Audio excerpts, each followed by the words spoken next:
Շնորհում եմ այսօր մեր միջոցառմանը, շատ ուրախ եմ եւ շնորհակալ եմ, որ դուք եկաք։ Այսօր մեզ մոտ շատ կարևոր օր է, որովհետեւ մենք քննարկելու ենք ձեզ հետ ինչպես է զարգանալու աշխարհաքաղաքական իրավիճակը,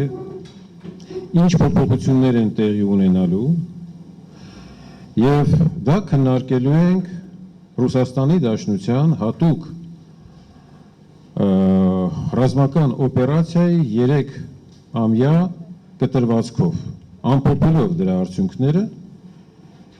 տեսնելով, թե ինչպիսի զարգացում է դա ունենալու ապագայում, եւ տեսնելով, թե ինչպիսի անցյալ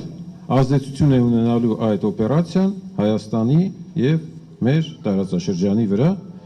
որպեսզի մենք կողմնորոշվենք թե ինչպիսի ապագա է սպասում մեզ եւ ինչպիսի ճիշտ քայլեր մենք պետք է կատարենք, ինչպիսի ճշգրիտ քայլեր պետք է կատարենք, որպեսզի մենք փրկենք մեր ժողովրդին ամենամեծ վտանգից, որը նորից կրկին եկել չոքել է մեր դուռը։ Սա է խնդիրը։